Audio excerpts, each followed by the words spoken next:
নমস্কার, আপনারা দেখছেন শান্তন টিভি। আমি রয়েছি আপনাদের সাথে মীনাক্ষী। চোখ রাখছি এই মুহূর্তের প্রাইম নিউজে। আসন্ন ত্রিস্তর পঞ্চায়েত নির্বাচনে পশ্চিম ত্রিপুরা জেলা পরিষদের বিজেপি মনোনীত প্রার্থীরা মনোনয়নপত্র দাখিল করছেন বৃহস্পতিবার।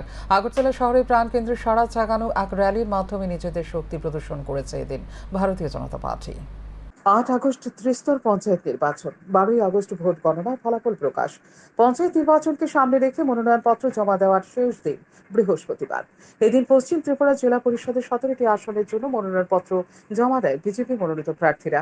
এদিন বিজেপি প্রার্থীদের সাথে নিয়ে বিজেপি কর্মী সমর্থকরা আগরতলা শহরে সুবিশাল মিছিল সংগঠিত করে। মিছিলের অগ্রভাগে ছিলেন মুখ্যমন্ত্রী ডাক্তার মানিক সাহা, প্রদেশ বিজেপি সভাপতি রাজীব ভট্টাচার্য সহ অন্যান্যরা। মিছিলটি আগরতলা শহরের বিভিন্ন রাস্তা পরিক্রমা করে পশ্চিম জেলার জেলা শাসকের কার্যালয়ের সামনে গিয়ে শেষ হয়। সেখান থেকে বিজেপি মনোনীত প্রার্থীরা দলীয় নেতৃত্বদের সাথে নিয়ে পশ্চিম জেলার জেলা শাসক তথা রিটার্নিং অফিসার ডক্টর বিশাল কুমারের কক্ষে গিয়ে ডক্টর বিশাল কুমারের হাতে মনোনয়নপত্র তুলে দেন। পশ্চিম ত্রিপুরা জেলা পরিষদের নির্বাচনে বিজেপির হয়ে পশ্চিম ত্রিপুরার 4 পূর্ব গান্ধীগ্রাম ও পশ্চিম গান্ধীগ্রাম দেবেন্দ্রনগরের প্রার্থী বলাই গোস্বামী।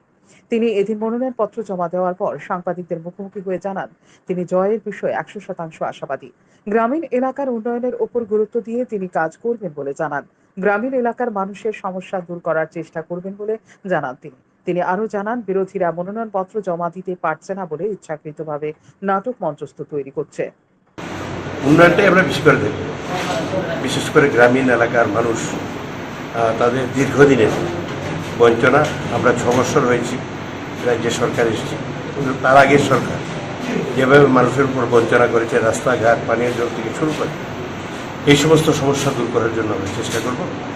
এবং আমাদের প্রধানমন্ত্রীজির যে চিন্তা এবং রাজ্যের মুখ্যমন্ত্রীর যে চিন্তা, যে রাজ্যকে এগিয়ে নিয়ে যাওয়ার জন্য, সেই চিন্তায় আমরা গ্রামীণ এলাকায় কাজ করব।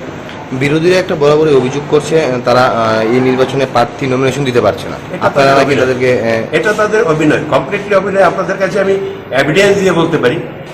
এক্সাম্পল যেমন বামুটিয়ার সেই দিন ওরা নমিনেশন দেওয়ার নাম করে গিয়ে এখানে নাটক করেছে। সেখানে বিডিও সাহেবের নেতৃত্বে সর্বদলীয় মিটিং হয়েছে। সেই মিটিংয়ে সিপিআইএম এর এমএলএ উপস্থিত ছিলেন, স্বাক্ষর আছে মাইনরসে। ওনারা বলেছেন 15 তারিখ এবং 16 তারিখ 1 ঘন্টার জন্য আমরা সময় নেব। ওনাদেরকে দেওয়া হয়েছে, আমরা কেউ এখানে আসিনি। 16 তারিখ 12টার পর ওরা এখানে অভিনয় করার জন্য, কিছু নাটক করার জন্য 2-4-5 জনকে নিয়ে নমিনেশন দেবো বলে গিয়ে হই হাল্লা করছে। আমাদের হাজার হাজার লোক স্বাভাবিকভাবেই ওই একটা গাড়ি, আমাদের যে ক্যান্ডিডেট হওয়ার জন্য যারা গিয়েছিলেন গাড়ি নিয়ে, আমাদের 3 জন মহিলাকে ইনজুর্ড করেছে। এদিকে পশ্চিম ত্রিপুরা 7 নম্বর মোহনপুর ব্লক অধীন প্রার্থী জয়নাল জানান, উন্নয়নের জন্য মানুষের পাশে রয়েছে বিজেপির কার্যকর্তারা। আসন্ন নির্বাচনে অবশ্যই মানুষ ভারতীয় জনতা পার্টির প্রার্থীদের উপর ভরসা রাখবে। পাশাপাশি এই নির্বাচনে বিরোধীদের জামানত জব্দ হবে বলে দাবি করেন তিনি আরো বলেন, মানুষের অন্ন, বস্ত্র, শিক্ষা, স্বাস্থ্য, বিদ্যুৎ সহ মৌলিক চাহিদাগুলো নিয়ে কাজ করবে ভারতীয় জনতা পার্টির প্রার্থীরা। কারণ নরেন্দ্র মোদী নেতৃত্বাধীন সরকার এই মৌলিক চাহিদাগুলি মানুষের পূরণ করতে অঙ্গীকারবদ্ধ। তাই মানুষ বিজেপির পাশে রয়েছে। তিনি বিরোধীদের কাঠগড়ায় তুলে বলেন, বিরোধীরা যদি প্রার্থী খুঁজে না পায় তাহলে এর দায়িত্ব শাসক দল নিতে পারে না। বিশেষ করে বিরোধীদের পাশে মানুষ না থাকলে শাসক দলের কিছু করার নেই।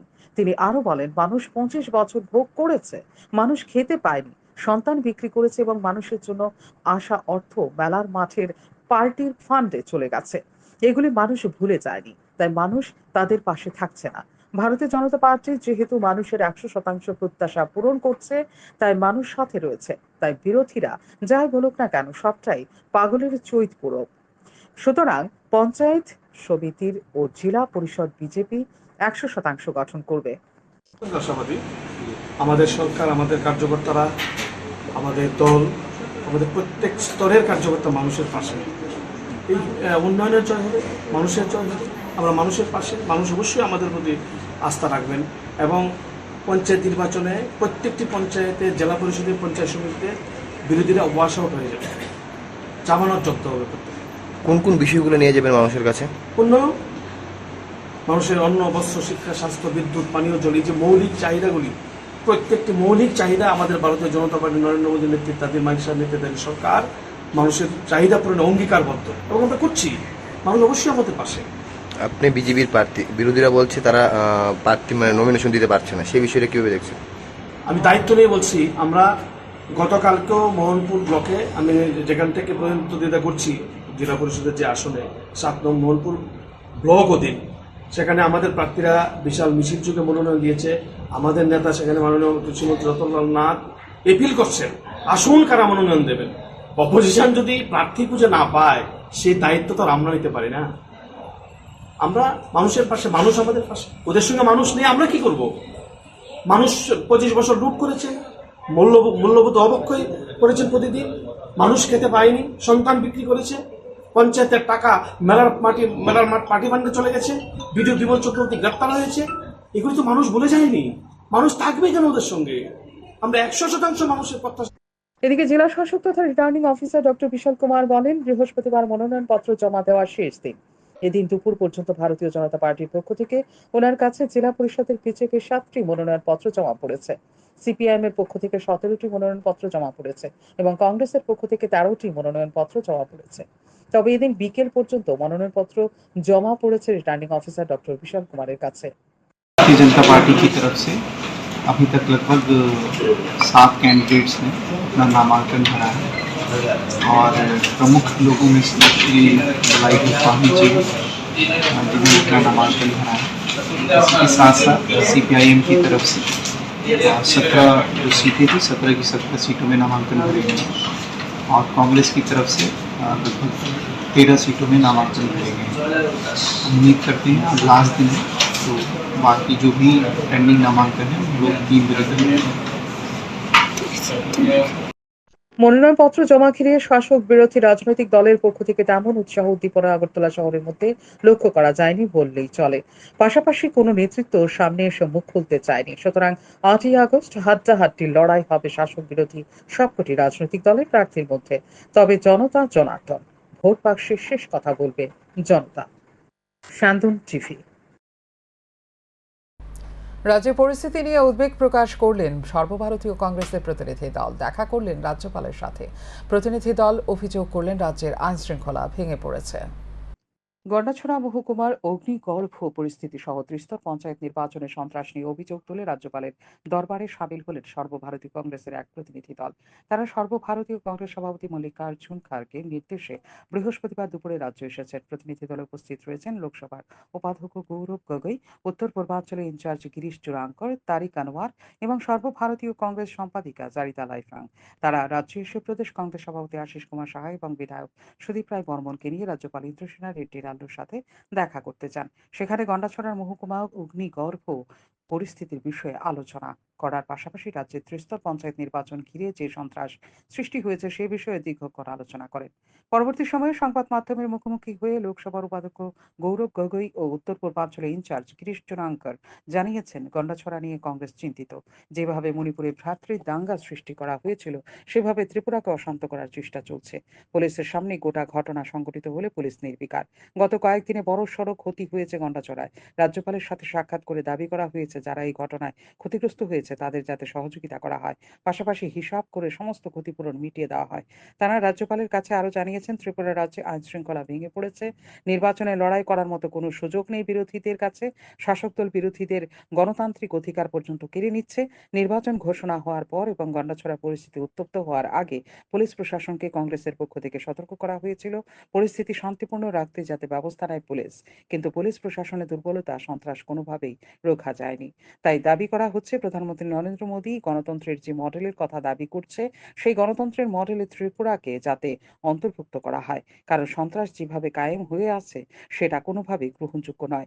বিশেষ করে রাজ্যে পঞ্চায়েত নির্বাচন ঘিরে কি ধরনের সন্ত্রাস বিজেপি করতে পারে সেটা দেশবাসী এখন দেখতে পাচ্ছে। রাজ্যপাল সমস্ত বক্তব্য শুনতে পেয়ে তিনি আশ্বস্ত করেছেন এই বিষয়টি অবশ্যই তিনি গুরুত্ব দিয়ে দেখবেন।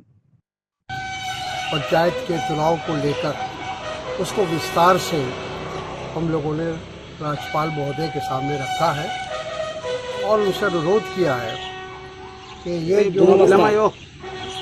जो ये संवैधानिक ब्रेकडाउन हो रहा है, यानी जो किसी भी व्यक्ति का जो संवैधानिक अधिकार है, मौलिक अधिकार है, उसका हनन हो रहा है, वैसी परिस्थिति में उनको हस्तक्षेप करना चाहिए और देखना चाहिए कि यहाँ जो पंचायती राज का चुनाव है वो शांतिपूर्ण ढंग से हो और सभी पार्टी उसमें पार्टिसिपेट करें, यही लोकतंत्र का तकाजा है। उन्होंने हम लोगों को आश्वस्त किया है कि वो उन चीज़ों पर ध्यान देंगे। तमाम घटनाओं के बारे में जो अब तक घटना घटी है उसके बारे में भी हमारे साथियों ने जानकारी दी है राज्यपाल को, और उनसे यही हम लोगों ने अनुरोध किया है कि लॉ एंड ऑर्डर, कानून व्यवस्था को ठीक किया जाए, लोगों को विश्वास हो उनकी वो सुरक्षित है, क्योंकि अभी तो नॉमिनेशन करने नहीं दिया गया। कल जब वोटिंग होगा तो जो वोटर्स हमारे हैं वो बूथ तक पहुंच पाएंगे नहीं पहुंच पाएंगे, इसकी कोई गारंटी नहीं। तो इसलिए हम सब लोगों ने सामूहिक रूप से उनसे कहा है और ये भी तय हुआ है कि तमाम घटनाओं के बारे में एक मेमोरेंडम। তারা আরও জানিয়েছেন, শুক্রবার তারা আগরতলা শহর সহ আশেপাশে বিভিন্ন এলাকায় যাবেন, বাস্তব পরিস্থিতি সরেজমিনে খতিয়ে দেখবেন, প্রয়োজনীয় অন্য ব্যবস্থা নেওয়া হবে। শান্তন টিভি। मेमोरेंडम बनाकर उनको कल हम लोग पेश करेंगे। राज्यपाल से क्या आश्वासन मिला है आप लोगों को? নির্বাচন কমিশনের কাছে সমস্ত প্রার্থীর মনোনয়নপত্র দাখিলের দাবি জানায় বামফ্রন্ট। বৃহস্পতিবার সিপিআইএম রাজ্য কার্যালয়ে সাংবাদিক সম্মেলন করে নির্বাচন কমিশনের দৃষ্টি আকর্ষণ করে এমনটাই দাবি করেছেন সিপিআইএম রাজ্য সম্পাদক তথা বিরোধী দলনেতা জিতেন্দ্র চৌধুরী। সারা রাজ্যের বিভিন্ন ব্লকে বিরোধী দলের মনোনীত প্রার্থীরা মনোনয়নপত্র জমা দিতে পারেনি। এর কারণ হলো গত 11 জুলাই থেকে সারা রাজ্যে শাসক দলের সন্ত্রাস চলছে। আজ ছিল মনোনয়নপত্র জমা দেওয়ার শেষ দিন, কিন্তু বহু জায়গায় সকাল থেকে শাসক দলের সন্ত্রাসের কারণে মনোনয়নপত্র জমা দিতে পারেনি বিরোধী দলের প্রার্থীরা।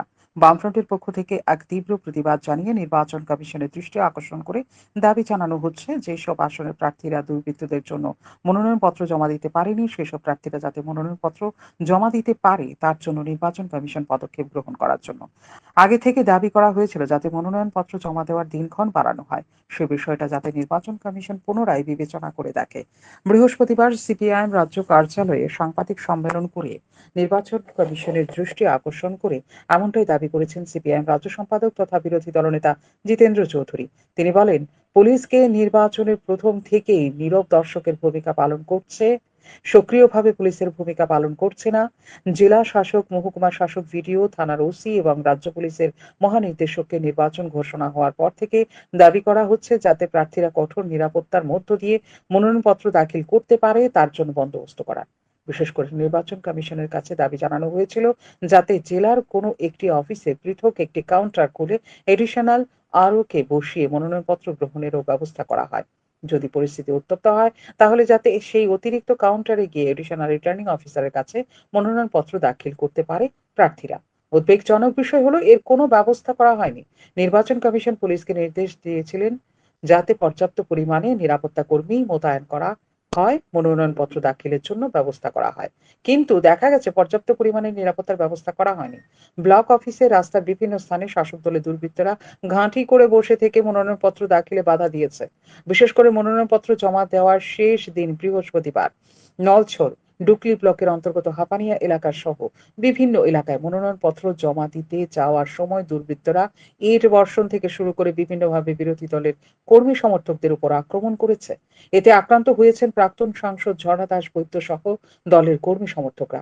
এর প্রতিবাদ জানিয়ে যারা মনোনয়নপত্র দাখিল করতে পারেনি তাদের জন্য নির্বাচন কমিশন যাতে পদক্ষেপ গ্রহণ করে তার দাবি জানানো হচ্ছে বলে জানান তিনি। আমাদের বক্তব্য হল, নির্বাচন কমিশন যদি নির্দেশিকা না দিয়েও থাকে, পুলিশের দায়িত্ব কি? এটা কি নির্বাচন, কি নির্বাচন না? নাগরিকদের অধিকার যদি কোথাও বাধাপ্রাপ্ত হয়, তার সাংবিধানিক অধিকার যদি ক্ষুণ্ণ হয়, তার জন্য কোনো ধারা লাগে না। এটা পুলিশের নৈতিক দায়িত্ব সেই নাগরিকের সে অধিকার সুরক্ষিত করা দ্বারা। আর আমাদের ডিজি সাহেব কথা বলছেন, এবং আজকে আমরা প্রত্যক্ষ করলাম কিভাবে মদের বোতল, ইট পাটকেল মারছে। আমাদের প্রাক্তন সাংসদ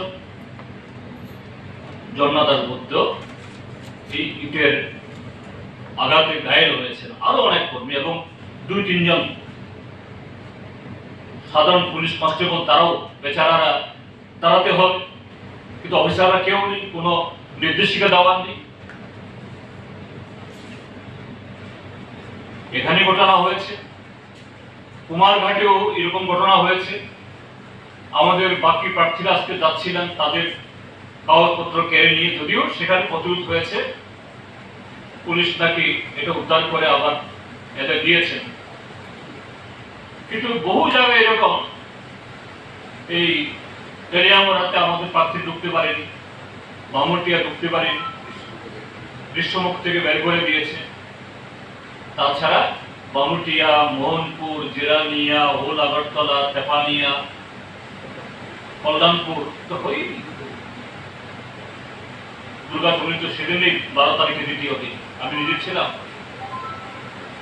এবং কংগ্রেসের নেতা সুদীপ রায় বর্মন নেতৃত্বে আজকে প্রায় একই সময়ে সম্ভবত উদয়পুরের তেপানিয়াতে, যে মহকুমাতে ওই সময়তে মাননীয় মুখ্যমন্ত্রী মাতাবাড়ির মিছিলে ছিলেন, সেই তেপানিয়াতে ঢোকার মুখে সেখানে যখন ইট বৃষ্টির সম্মুখীন হয়েছেন। কোনো খবর আমার কাছে নেই, তবে শুনেছি সেখানেও বহু আহত হয়েছে। এইভাবে এই নির্বাচনটাকে আরেকটা প্রহসনের ইতিমধ্যে পরিণত করেছে, একটা জঙ্গল রাজত্ব। আয়োজিত সাংবাদিক সম্মেলনে এদিন বামফ্রন্টের আহ্বায়ক নারায়ণ কর এবং প্রাক্তন মন্ত্রী মানিক দে উপস্থিত ছিলেন। শান্তন টিভি। 8ই আগস্ট রাজ্যে অনুষ্ঠিত হবে ত্রিস্তর পঞ্চায়েত নির্বাচন। এই পঞ্চায়েতে নির্বাচনকে কেন্দ্র করে 11 জুলাই থেকে শুরু হয় মনোনয়নপত্র জমা দেওয়ার কাজ। বৃহস্পতিবার ছিল মনোনয়নপত্র জমা দেওয়ার শেষ দিন। বিরোধীদের অভিযোগ, শাসক দল আশ্রিত দুষ্কৃতীরা বিরোধী দলের প্রার্থীদের মনোনয়নপত্র জমা দেওয়ার যেতে বাধা দান করছে। শুধু তাই নয়, বিরোধী দলের প্রার্থীদের উপর আক্রমণ সহ হুমকি প্রদর্শন করা হচ্ছে। এবার কংগ্রেস সহ বিরোধী দলের প্রার্থী ও কর্মী সমর্থকদের উপর বিজেপি আশ্রিত দুষ্কৃতীদের হামলার প্রতিবাদ জানিয়ে সরব হল সদর জেলা কংগ্রেস। বৃহস্পতিবার সদর জেলা কংগ্রেসের পক্ষ থেকে ঘেরাও করা হয় মুখ্যমন্ত্রী বাসভবন। এদিন কংগ্রেস ভবনের সামনে থেকে সদর জেলা কংগ্রেসের পক্ষ থেকে এক সুবিশাল মিছিল সংগঠিত করা হয়। মিছিলটি শহরের বিভিন্ন রাস্তা পরিক্রমা করে মুখ্যমন্ত্রী সরকারি বাসভবনের সামনে গিয়ে শেষ হয়। পরে কংগ্রেস কর্মী সমর্থকেরা মুখ্যমন্ত্রীর বাসভবন ঘেরাও করে স্লোগান দিতে থাকে। যদিও মুখ্যমন্ত্রীর বাসভবনের সামনে আগে থেকে জোরদার করা হয় নিরাপত্তা ব্যবস্থা। কংগ্রেস নেতৃত্বরা সংবাদ মাধ্যমের মুখোমুখি হয়ে জানান, পঞ্চায়েত নির্বাচন ঘোষণার পূর্বে মুখ্যমন্ত্রী বলেছিলেন পঞ্চায়েত নির্বাচনে বিজেপি প্রার্থীদের 100% জয়ী করতে হবে। তারপর থেকে রাজ্য জুড়ে রাজনৈতিক সন্ত্রাস শুরু হয়ে যায়। জায়গায় জায়গায় বিরোধী দলের প্রার্থীদের উপর আক্রমণ করা হচ্ছে। বিরোধী দলের প্রার্থীদের ব্লকে যেতে দেওয়া হয়নি। তাই সদর জেলা কংগ্রেসের পক্ষ থেকে এদিন আগরতলা শহরের বুকে বিক্ষোভ মিছিল সংগঠিত করা হয়েছে। যে আমাদের রাজ্যে পঞ্চায়েত নির্বাচন ঘোষণা করা হয়েছে, এর আগেই রাজ্যের মাননীয় মুখ্যমন্ত্রী বলেছিলেন 100% বিজেপিকে পঞ্চায়েতে জয়লাভ করতে হবে। তারপর থেকে গোটা রাজ্য জুড়ে একটা রাজনৈতিক পরিবেশ, অস্থিরতা তৈরি করা হয়েছে। যেখানে যেখানে বিরোধী দলের প্রার্থীরা যাচ্ছেন সেখানে তাদেরকে আক্রমণ করা হচ্ছে, ব্লকে ঢুকতে দেওয়া হচ্ছে না, বিরোধী দলের প্রার্থী খুন হয়ে যাচ্ছেন। কিন্তু রাজ্যের পুলিশ প্রশাসন এবং নির্বাচন কমিশন নীরব দর্শকের ভূমিকা পালন করছেন। আজকে যখন আমাদের বিধায়ক উদয়পুর টেপানিয়াতে ব্লকে যান, সেখানে নমিনেশন সাবমিট করতে উনার উপর আক্রমণ, কংগ্রেস দলের কর্মীদের উপর আক্রমণ, প্রার্থীদের মাথা ফাটিয়ে দেওয়া হয়েছে। মাননীয় সভাপতি আশিস সাহা যখন বক্সনগর ব্লকে যান, উনাকে রাস্তায় আটকে দেওয়া হয়, বোম ছুঁড়ে মারা হয়। গোটা রাজ্য জুড়ে একটা অস্থির পরিবেশ তৈরি হয়েছে। এর প্রতিবাদ জানিয়ে আজকে আমরা আগরতলা সদর জেলা কংগ্রেসের পক্ষ থেকে একটা বিক্ষোভ প্রতিবাদী মিছিল করছি। আমরা জানান দিতে যাচ্ছি বিজেপিকে। তেলিয়ামুড়া অফিস প্রধানমন্ত্রী জনমন যোজনার রিয়াং জনজাতিদের উন্নয়নের লক্ষ্যে বাজেটে অর্থ বরাদ্দ করে আসছে। তার মধ্যে বিশেষ করে প্রতিটি পরিবারে পাকা ঘর নির্মাণ, যার জন্য প্রতি ঘর পিছু 2 লক্ষ টাকা। মুঙ্গিয়াকামি ব্লকের কাঁকড়াছড়া এবং টুইকর্মা ভিলেজের 172 পরিবারের ঘরের দাবিতে আজ তেলিয়ামুড়া মহকুমা শাসকের অফিসে জেলা শাসক চান্দি চন্দ্রনের কাছে ডেপুটেশন প্রদান করে রিয়াং জনগোষ্ঠীর নেতৃত্ব। রিয়াং জনগোষ্ঠীর নেতা কৃপাজয় রিয়াং জানান, বিভিন্ন মাধ্যমে তারা জানতে পেরেছেন যে পিএম জনমন প্রকল্পে রিয়াংদের জন্য ঘর তৈরির টাকা রাজ্য সরকার আটক করে রেখেছে। অন্যান্য জায়গায় টাকা দেওয়া হলেও তাদের জন্য বরাদ্দ টাকা দিচ্ছে না। তার জন্য তারা তাদের বরাদ্দ পাওয়ার জন্য বুধবার জাতীয় সড়ক অবরোধের ডাক দিয়েছিল।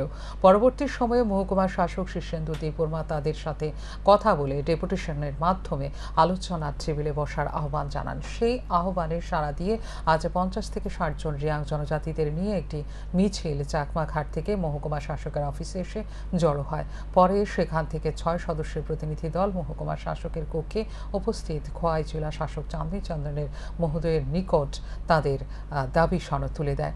তাদের দাবি সনদ নিয়ে আলোচনা করতে গিয়ে জেলা শাসক বলেন, দেশে নতুন সরকার প্রতিষ্ঠিত হওয়ার পর এখন পর্যন্ত কোনো বাজেট হয়নি। নতুন সরকারের বাজেটে অবশ্যই তাদের দাবি পূরণ হবে বলে আশা করেন, তবে একদিন বা দুদিনে কিংবা 1 মাস বা 2 মাসে তাদের দাবি পূরণ করা হবে এমন প্রতিশ্রুতি দিতে পারবেন না বলে জেলা শাসক তাদের জানিয়ে দেন। 2023 সালে বাজেটে যে সকল রিয়াং জনজাতিদের জন্য ঘর তৈরির টাকা বরাদ্দ হয়েছে তাদের সেই টাকাই দেবে। কারণে সারা ত্রিপুরা রাজ্যকে সব এরিয়ার জনজাতিরা সব পেয়ে গেছে, সেকেন্ড লট বা থার্ড লট পেয়ে গেছে। তখন আজ পর্যন্ত কাকাইছড়ার মধ্যে যে এরিয়ারা পাইছিল, এই কারণে আজকে এসডিএম সাহেব বা ডিএম বা বিডিও সাহেবের উপস্থিতিতে আজকে বুঝতেই পারলাম যে সারা ত্রিপুরার জন্য যে স্কিমের মধ্যে মানে 100 জনের স্কিম মধ্যে লোক সংখ্যায় এসেছে 150 জন এর মতো। মানে এখানে যে ডিএম সাহেব আমাদের বুঝাইলাম এইভাবে জিনিসটা হয়ে গেছে। এখন আবার কেন্দ্র সরকার নতুন বাজেট যখন পাঠিয়ে দিব আপনারা, কারণে আপনারা নিশ্চয়ই পেয়ে দেবেন, আপনারা নিশ্চিন্ত থাকে এইভাবে আমার কথা দিয়েছে। কারণটা আগের যে আমার গত প্রেস মিডিয়ার সাথে আমি কথাই বললাম, সারা ত্রিপুরার জন্য তো কোটি কোটি কোটি বাজেট হয়ে গেছে। এইভাবে তো ইউটিউব পাইলাম, পত্রিকার পাইলাম, মানুষের সামনে সামনে কথাই শুনলাম। এই শোনার কারণে আমি প্রেস মিডিয়ার কাছে বললাম, আমি কাকাইছড়া কী কারণে পাই না, আমি না পাই যখন আমি রাস্তা ব্লক করব এই কথা দিচ্ছেন, তখন 17 তারিখে রাস্তা বন্ধ করব।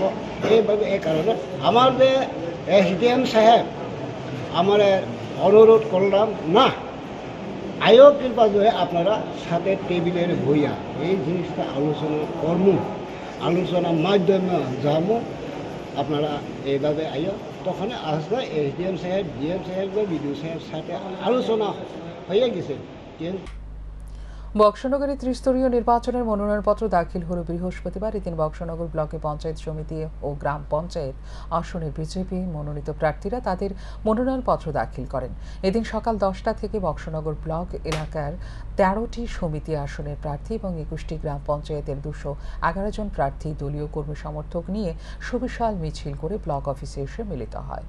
রিটার্নিং অফিসারের হাতে বিজেপি দলের প্রার্থীরা তাদের মনোনয়নপত্র তুলে দেন। অপরদিকে এদিন বক্সনগর ব্লকের 13টি পঞ্চায়েত সমিতি এবং 21টি গ্রাম পঞ্চায়েতের 211টি আসনের বিজেপি মনোনীত প্রার্থীরা রিটার্নিং অফিসারের নিকট মনোনয়নপত্র দাখিল করেন। সাথে এদিন বক্সনগর ব্লকের 13টি এবং 21টি গ্রাম পঞ্চায়েতের 211টি আসনের প্রার্থীরা রিটার্নিং অফিসারের নিকট মনোনয়নপত্র দাখিল করেন। ত্রিপুরা রাজ্যে যত পঞ্চায়েত আছে আজকে লাস্ট ডেট আমাদের নমিনেশন সাবমিট করার, তো যার জন্য গত 5 দিন ধরে নমিনেশন সাবমিট হচ্ছে। ধীরে ধীরে মানুষ নমিনেশন সাবমিট করছে।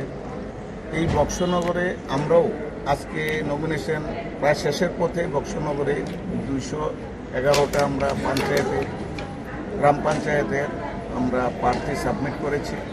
পঞ্চায়েত সমিতির 13 জন প্রার্থী সাবমিট করেছি। এখন পর্যন্ত যা খবর বিরোধীরা একটাও করেনি।